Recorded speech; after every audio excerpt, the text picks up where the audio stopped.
یہاں سے ایک چھوٹا سا واقعہ جو ہے، وقت تو ہو چکا ہے، ایک ہماری جماعت جو ہے وہ سعودی عرب کے اندر گئی، تبلیغی جماعت جس کو کہتے ہیں، تو مسجد کے اندر جو ہے وہاں پہ سعودی عرب میں گئے، وہاں پہ ایک سعودی دیہاتی جو ہے وہ جماعت والوں کے ساتھ ملنا شروع ہوا، 5 دن 6 دن جو ہے وہ ساتھ بیٹھتا رہا۔ تو اب مشورہ ہوتا ہے جماعت والوں کا، بیان کس کا ہو، مغرب کا، عشاء کا بیان کس کا ہو، اعلان کس کا ہو۔ اب مغرب کا بیان کا وقت آیا تو انہوں نے جو ہے وہ ڈیوٹی اس دیہاتی کی لگا دی، تھا وہ عربی، تو کہا کہ بھائی مجھے تو بیان کرنا نہیں آتا، میں نے تو کبھی کھڑے ہو کے کچھ بھی نہیں کہا نہیں جی امیر صاحب نے آپ کے ذمہ لگا دی، آپ نے کرنا ہے، اور بار بار بیچارہ اصرار کرتا رہا کہ مجھے کچھ بھی نہیں آتا، میں کیا کہوں گا۔ امیر صاحب نے کہا کہ بس متعین ہو گیا، آپ نے بیان کرنا ہے۔ اب وہ دیہاتی تھا، بیچارہ تھا عربی، اب اللہ کی طرف سے ایسے ہوا کہ نماز سے پہلے نماز کی تیاری ہو رہی تھی، تو نماز میں کچھ بڑے بڑے شیوخ آ گئے، عربی شیخ اس مسجد کے اندر نماز پڑھنے کے لیے آ گئے۔ اب امیر صاحب نے بھی دیکھا کہ دیکھنے سے بھی یہ شیوخ لگ رہے ہیں، عالم بھی ہیں، اب جو ہے وہ بیان بھی اپنے ایسے بندے کو دے دی جس کو ایک لفظ بھی نہیں آتا۔ اب ڈر رہے ہیں کہ اگر کوئی بات ایسی کہہ دی تو پھر تو بدنامی ہوگی۔ اب جب جماعت ہوگی، اعلان ہو گیا، تو وہ بندہ کھڑا ہو گیا۔ اب اس نے جو ہے وہ بیان کہاں سے شروع کیا؟ امیر صاحب نے کہا کہ تجھے کچھ بھی نہیں آتا، صرف کھڑا ہونا، تو نے زبان سے چاہے ایک جملہ کہہ دینا۔ اب وہ بیچارہ کھڑا ہو کے کہنے لگا لیس الفرق بیننا و بین الصحابہ، ہمارے درمیان اور صحابہ کے درمیان کوئی فرق نہیں۔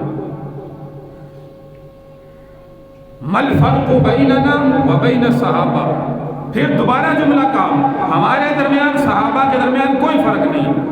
جب کوئی ایسی عجیب بات ہوتی ہے نا تو لوگ زیادہ متوجہ ہوتے ہیں، جب غلط بات ہوتی ہے، ایک عام روٹین حدیث مبارکہ ہم روز سنتے ہیں، قرآن کی تلاوت روز سنتے ہیں، ایک امام کے پیچھے نماز پڑھتے ہیں، تو کوئی قدر و قیمت بھی نہیں ہوتی کہ روز کی روٹین ہے۔ جب ایک بندہ نئی بات کرتا ہے نا، سوشل میڈیا کا دور ہے، غلط بات کرتا ہے تو سارے اس کو سنتے ہیں، جو نہیں سنتا وہ بھی سننے لگ جاتا ہے۔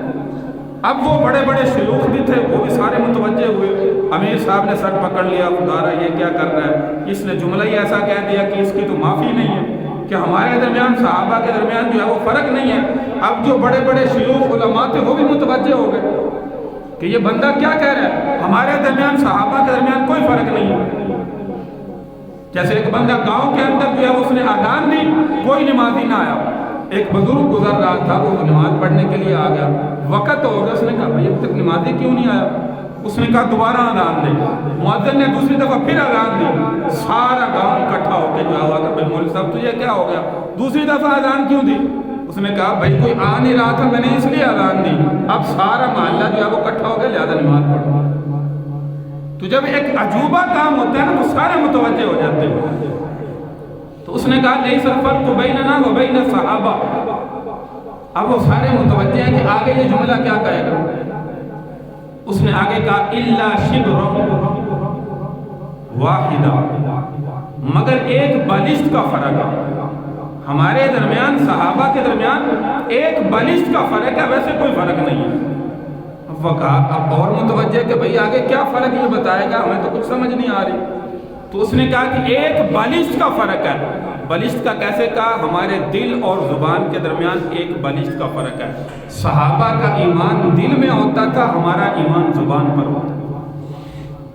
ہم زبان سے باتیں تو بڑی کر جاتے ہیں دین کی، لیکن دل کے اندر عمل کوئی نہیں ہوتا، لیکن صحابہ کا عمل دل کے اندر ہوتا تھا، زبان پر بات نہیں ہوتی تھی۔ تو شیوخ نے بھی بڑی تعریف کی کہ دیہاتی بندے نے بڑا عجیب جملہ کہا اور بڑا اچھا جملہ کہا۔ تو اس لیے میرے بھائی ہم دل سے دین کو ماننے والے بنے، دل سے ایمان اپنا جو ہے وہ تسلیم کرنے والے بنے، ہر عمل کو دل سے کرنے والے بنے۔